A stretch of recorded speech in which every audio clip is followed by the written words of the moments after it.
Assalamualaikum warahmatullahi wabarakatuh. Salam sehat, salam sejahtera bagi kita semua. Om Swastiastu, Namo Buddhaya, salam kebajikan. Perkenalkan, saya Indah Nursyamsi Handayani, dosen program studi Sarjana Terapan Teknologi Rekayasa Elektromedis, Politeknik Kesehatan, Kementerian Kesehatan, Jakarta II. Pada kesempatan ini, saya akan menyampaikan pernyataan diri dosen dalam unjuk kerja Tridharma Perguruan Tinggi bidang pengajaran atau biasa juga disingkat PDD UKT PT. Video ini terdiri dari dua bagian utama, yaitu deskripsi mata kuliah dan situasi belajar mengajar di dalam ruang laboratorium.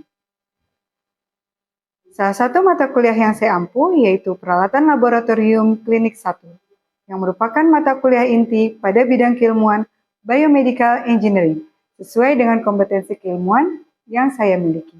Mata kuliah Peralatan Laboratorium Klinik 1 dapat dipilih oleh mahasiswa di semester 3 dengan beban SKS sebanyak 1 SKS teori dan 1 SKS praktik. Mata kuliah Peralatan Laboratorium Klinik 1 akan membahas tentang konsep dasar, fungsi peralatan, prinsip peralatan, bagian-bagian peralatan, sistem peralatan, prosedur instalasi, prosedur penempatan, prosedur pengoperasian, prosedur pemantauan fungsi, prosedur pemeliharaan rutin, prosedur pemeliharaan korektif, dan prosedur troubleshooting, serta prinsip keselamatan dan kesehatan kerja peralatan penunjang laboratorium. Adapun capaian pembelajaran lulusan yang dibebankan pada mata kuliah ini terdiri dari 1. Capaian pembelajaran sikap, 2. Capaian pembelajaran pengetahuan, 3. Capaian pembelajaran keterampilan umum, dan capaian pembelajaran keterampilan khusus. Berikut adalah capaian pembelajaran umum pada mata kuliah Peralatan Laboratorium Klinik 1. Pertama, mahasiswa mampu menerapkan pemikiran logis, kritis, inovatif, bermutu, dan terukur dalam melakukan jenis pekerjaan spesifik di bidang laboratorium klinik penunjang, serta sesuai dengan standar kompetensi kerja bidang yang bersangkutan. 2. Mampu mengambil keputusan secara tepat berdasarkan prosedur baku, spesifikasi desain, dan persyaratan keselamatan dan keamanan kerja dalam melakukan supervisi dan evaluasi pada pekerjaannya. 3. Mampu bertanggung jawab atas pencapaian hasil kerja kelompok dan melakukan supervisi serta evaluasi terhadap penyelesaian pekerjaan yang ditugaskan kepada pekerja yang berada di bawah tanggung jawabnya.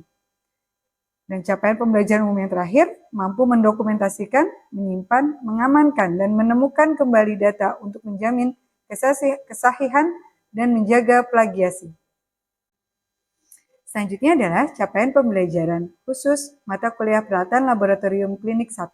Mahasiswa diharapkan mampu merencanakan, menyiapkan, dan melakukan penempatan serta penyimpanan alat laboratorium klinik penunjang berdasarkan fungsi dan peruntukannya dengan metode dan prosedur yang ditetapkan. Mampu merencanakan, menyiapkan, dan melakukan pemasangan atau instalasi alat laboratorium klinik penunjang dengan metode yang sesuai standar dan prosedur yang ditetapkan. Mampu menyiapkan dan melakukan pengoperasian alat laboratorium klinik penunjang sesuai prosedur yang ditetapkan. Mampu menyiapkan dan melakukan pemeliharaan alat laboratorium klinik penunjang sesuai standar, metode, dan prosedur yang ditetapkan. Mampu merencanakan, menyiapkan, dan melakukan perbaikan alat laboratorium klinik penunjang. Mampu merencanakan, menyiapkan, dan melakukan pemindahan dan pemasangan ulang alat laboratorium klinik penunjang sesuai standar, metode, dan prosedur yang ditetapkan. Mampu melakukan pencatatan alat laboratorium klinik penunjang dengan memanfaatkan perangkat komputer sesuai instrumen kegiatan dan prosedur yang ditetapkan. Mampu melakukan perencanaan pemeliharaan laboratorium klinik penunjang berdasarkan prioritas kebutuhan pelayanan yang sesuai standar dan prosedur yang ditetapkan. Mampu melakukan analisis teknis yang dibutuhkan dalam pengelolaan alat laboratorium klinik penunjang sesuai aturan yang berlaku. Mampu melakukan perencanaan peralatan laboratorium klinik penunjang berdasarkan prioritas kebutuhan pelayanan sesuai standar dan prosedur yang ditetapkan. Mampu menerapkan prinsip keselamatan dan kesehatan kerja baik pada diri dan lingkungan kerja sesuai standar dan prosedur. Dan yang terakhir, mampu menyatakan kebutuhan sarana prasarana pendukung laboratorium klinik penunjang untuk menunjang fungsi alat sesuai standar yang ditetapkan. Selanjutnya, sebagai upaya dalam mendukung pembelajaran, saya menggunakan beberapa referensi, baik dalam bentuk buku ajar, artikel ilmiah, ataupun hasil penelitian dosen dan mahasiswa dalam lingkungan Poltekkes Kemenkes Jakarta II. Seperti buku Maintenance Manual for Laboratory Equipment yang diterbitkan oleh WHO. Buku ajar yang dikarang oleh saya beserta rekan-rekan dosen pengajar mata kuliah peralatan laboratorium klinik 1 yang dapat diakses di website Learning Management System milik Direktorat Jenderal Tenaga Kesehatan pada laman philab-poltekkes.kemkes.go.id. Demikian deskripsi mata kuliah peralatan laboratorium klinik 1. Selanjutnya kita akan memulai perkuliahan pada hari ini.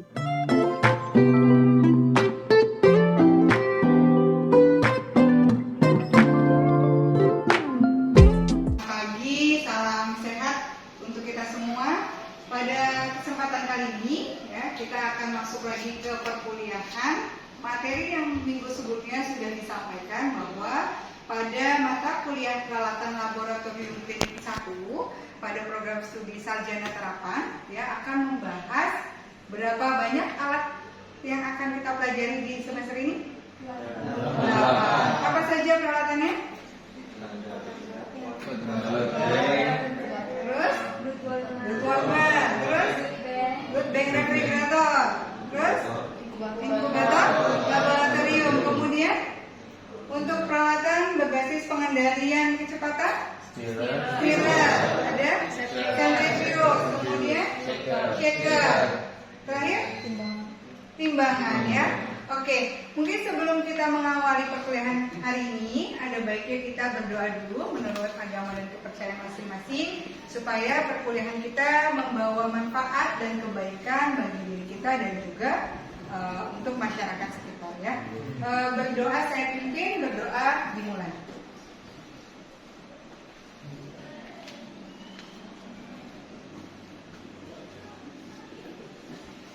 Oke. Selanjutnya saya mengingatkan seperti tata tertib yang sudah disampaikan di awal perkuliahan, karena kita berada di dalam laboratorium praktek, maka saya minta kalian untuk menggunakan jas lab terlebih dahulu.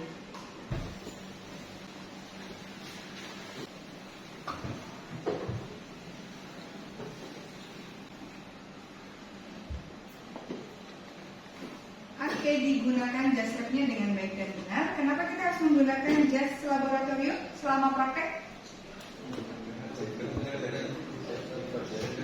Iya, menjadi salah satu pelindung ya, K3 di dalam laboratorium.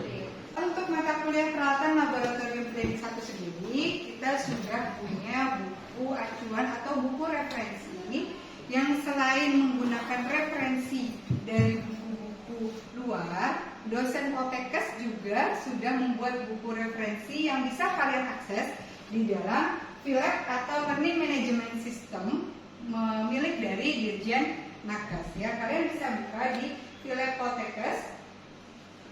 Nanti bisa kalian download dan unggah untuk buku pedoman yang kita gunakan. Seperti yang telah saya sampaikan di minggu sebelumnya, hari ini akan ada yang presentasi terkait dengan alat inkubator laboratorium oleh kelompok pertama yaitu Giska, Indra, dan yang akan menjawab dari diskusi kita yaitu siapa Mas? Dengan Haikal ya. Silakan untuk kelompok Giska dan Indra mempersiapkan presentasinya.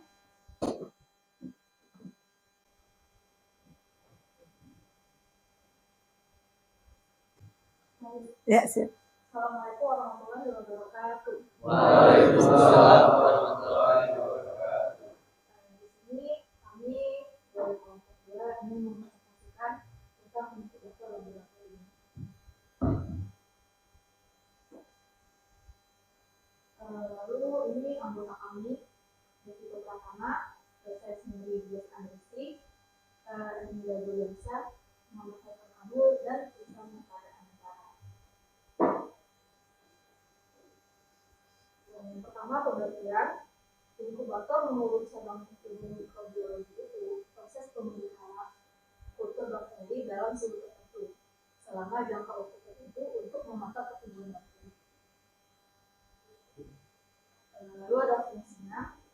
Fungsi yang pertama, inkubator dapat digunakan untuk membudidayakan suatu organisme sel, baik uniseluler ataupun multiseluler. Yang kedua, inkubator biasanya digunakan untuk memproduksi kumpulan mikroba, digunakan sebagai geologi untuk mengembangbiakan serangga dan penetesan telur pada laboratorium. Yang ketiga, inkubator digunakan sebagai tempat penyimpanan sampel sebelum diproses di laboratorium. Yang keempat, inkubator digunakan untuk mencegah pertumbuhan bibit yang sulit tumbuh secara alami atau memakan waktu yang lama untuk bertumbuh secara mandiri. Selanjutnya ada prinsip kerja. Jadi, inkubator ini menggunakan beragam cara transferensi atau penyebaran panas dan pengendalian suhu ruang untuk mencapai kondisi suhu yang telah ditentukan. Secara umum, prinsip ini memiliki sistem resistor listrik atau elemen listrik yang dikendalikan oleh termostat dan mikroprosesor. Adapun sistem transferensi panas inkubator amuba menggunakan sistem konduksi atau sistem konveksi. Nah, cara pengoperasiannya gimana sih? Jadi inkubator ini membutuhkan kondisi berikut sebagai persyaratan instalasi. Pertama, sambungan listrik yang sesuai dengan kelistrikan standar, yaitu 120, 60 Hz atau 220 sampai 240 volt atau 50 atau 60 Hz dan memiliki koneksi drone tersendiri. Yang keempat adalah ruangan memenuhi suhu dan kelembapan minimal persyaratan ruang laboratorium. Dan yang kelima, meja atau tempat yang kokoh dan rata yang mampu mendukung berat inkubator. Nah, dan yang terakhir, regulator tekanan, selang, dan sambungan untuk inkubator menggunakan karbon dioksida atau CO2. Sebelum kami menutup presentasi, apakah ada yang ingin bertanya? Silahkan, yang mau bertanya, tunjuk tangan dulu. Sebelumnya, perkenalkan nama saya adalah Putri. Saya izin bertanya. Tadi kan di prinsip kerja itu ada transfer panas. Nah, kan ada secara konduksi dan konveksi. Apa sih itu perbedaannya? Terima kasih. Baik, saya akan menjawab pertanyaan dari Anda. Apa perbedaan sistem konduksi dan sistem konveksi itu? Sistem konduksi itu merupakan proses perpindahan kalor tanpa disertai perpindahan bagian-bagian zat itu.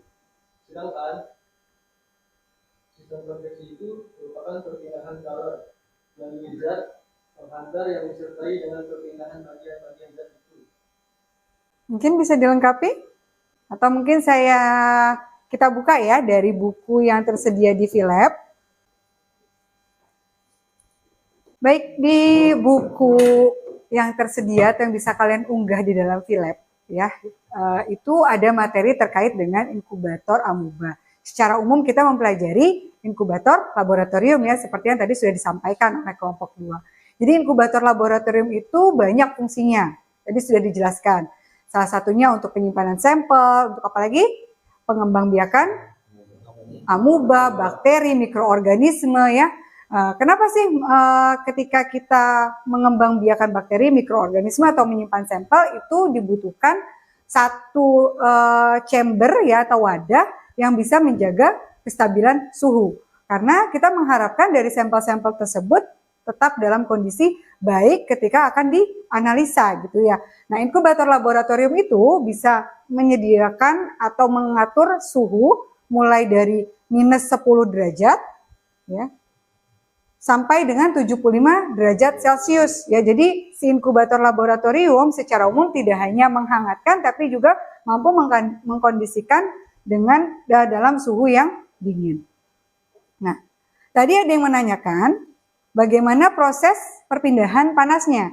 Ya, jadi secara umum itu proses pemindahan panas itu ada dua, yaitu secara konduksi dan juga konveksi. Nah, di buku ini sudah dijelaskan bahwa kalau konduksi itu pada inkubator laboratorium dirancang menggunakan satu buah elemen pemanas atau heater ya, yang mampu mentransfer langsung dari heater ke dalam dinding ruang tempat sampel ya. Nah, itu bagaimana desainnya kita bisa lihat di sini. Jadi heater yang ada di sekeliling ini heater, ya. Dia tanpa bantuan apapun mentransferkan panasnya ke dalam ruang chamber.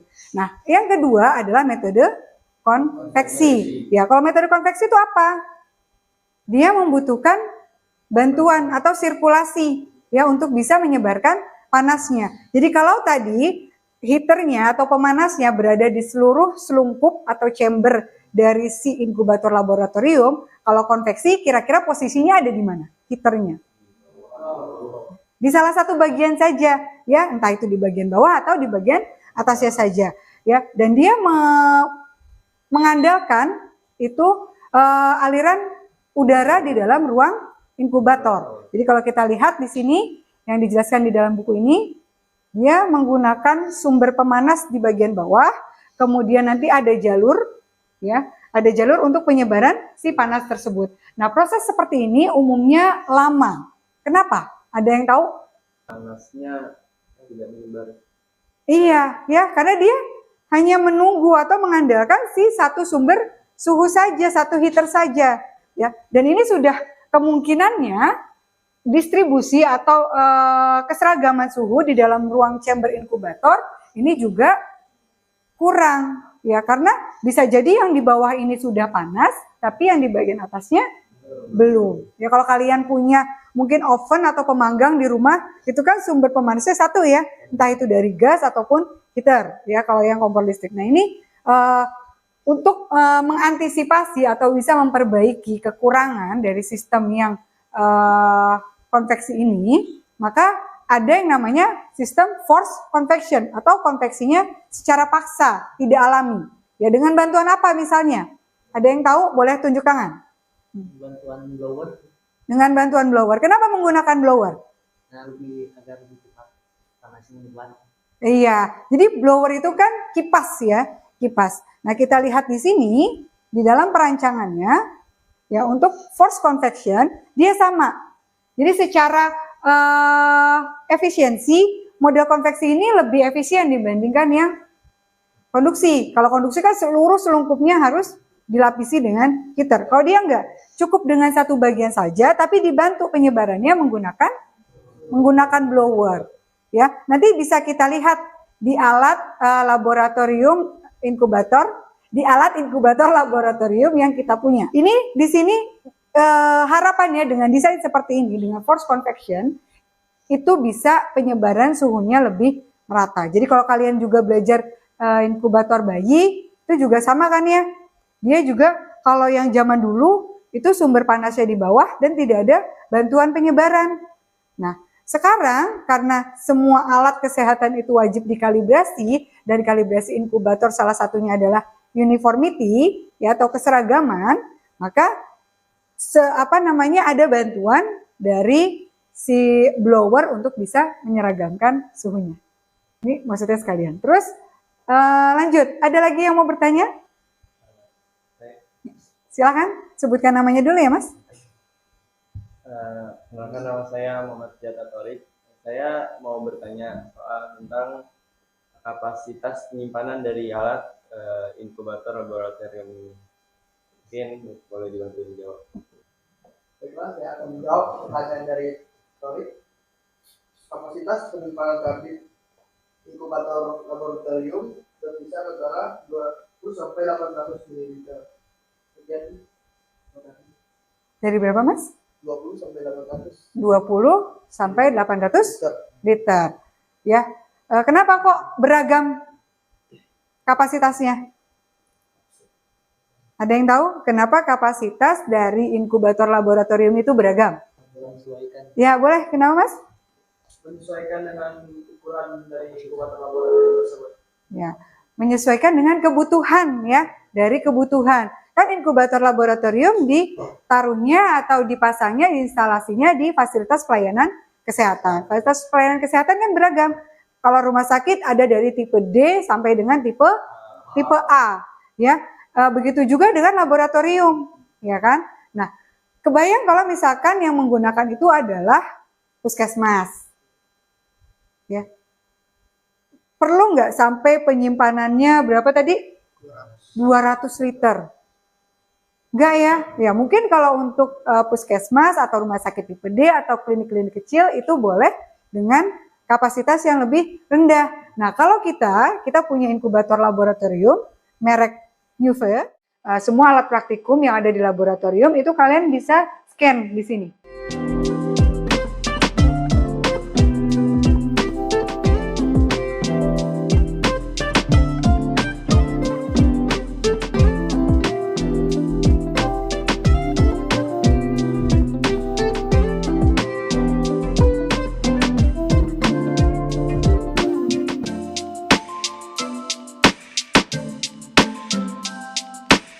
Kalian bisa temukan informasinya termasuk dari inventarisasi alat dan juga tadi prosedur pengoperasian alat. Nah untuk Nuve Inkubator kita punya 2 parameter. Siapa yang tahu parameter apa aja?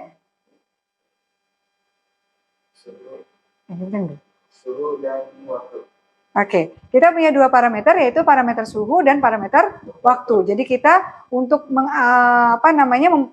operasikan alat inkubator laboratorium ini perlu melakukan pengaturan suhu dan juga pengaturan waktu, ya. Nah ini di sini kita bisa tekan set mode. Jadi set mode ini untuk setting mode apa yang mau kita pakai, ya. Kemudian selanjutnya apa yang ditekan lagi? Ada timer mode Oke, timer mode. Timer mode untuk apa? untuk mengatur waktu. Mengatur apakah kita memakai waktu atau tidak. iya menggunakan timer atau dengan tanpa timer. Setelah itu apa lagi? Ada temperatur set.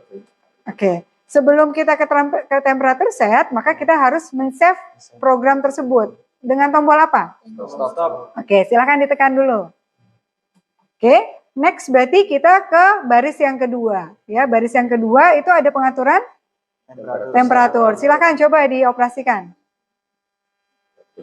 Temperatur set. Nah, kita bisa menaikkan dan menurunkan suhu ini dengan tingkat akurasi 0,1 derajat Celcius. Coba di up dan down. Yap. Kembali. Ini menurunkan suhu, menggunakan suhu. Oke, misalkan kita target 34 derajat Celcius. Ya. Setelah itu tadi pakai mode timer atau tanpa timer?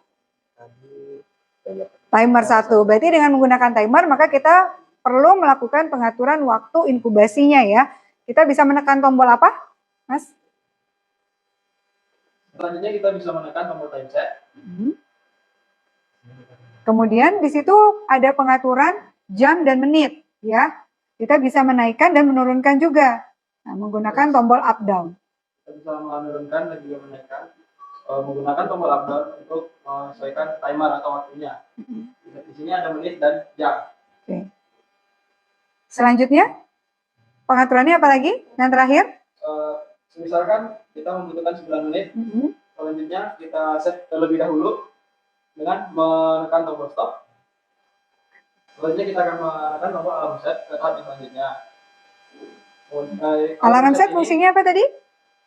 Untuk mengatur Batas? batas kelebihan suhu. Ya. Misalkan suhunya kita mengatur batas sebesar 0,5 Derajat derajat Celcius, sehingga jika suhunya melebihi 0,5 derajat Celcius, alarmnya akan berbunyi. Setelah itu, jika sudah selesai pengaturan di baris kedua, Maka akan kita set dengan menekan tombol stop.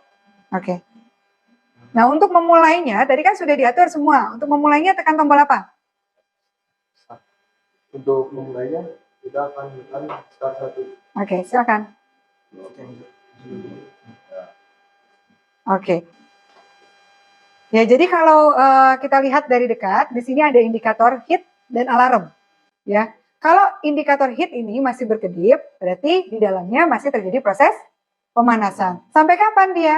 Sampai suhu dari si ruangan chamber sesuai dengan suhu yang kita setting. Di sini juga ada pengaturan ventilasi. Jadi uap panas yang ada di dalam ketika kita sudah selesai melakukan pengoperasian, itu kan perlu dibuang.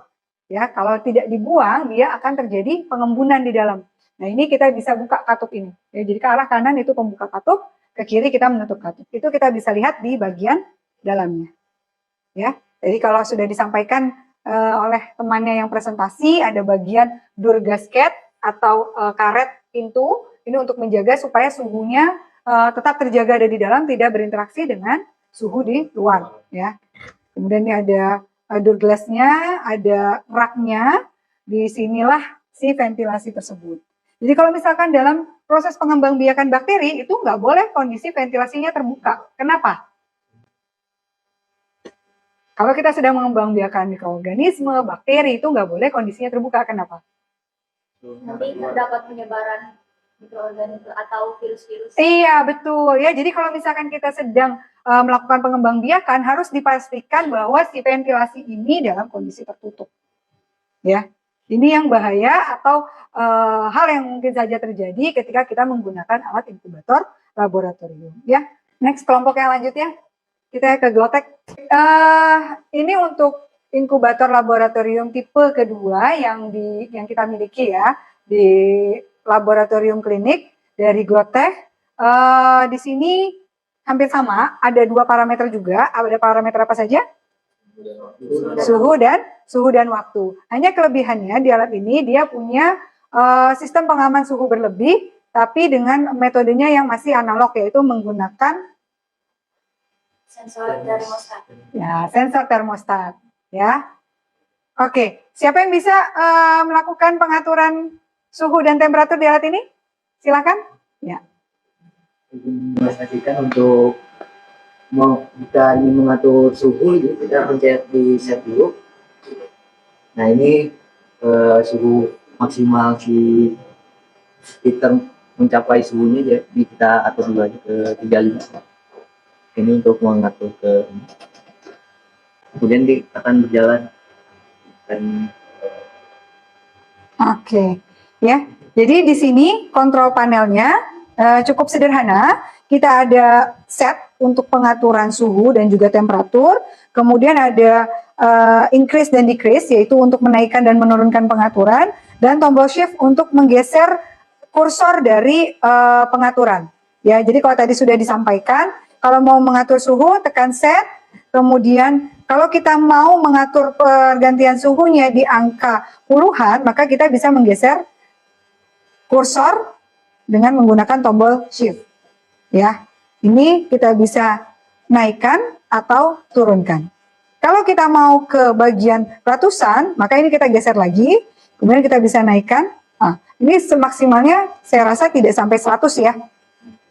Dari bagian, kalau apa sih yang namanya chambernya, ya desainnya seperti inilah untuk inkubator laboratorium. Dia pasti menggunakan double door.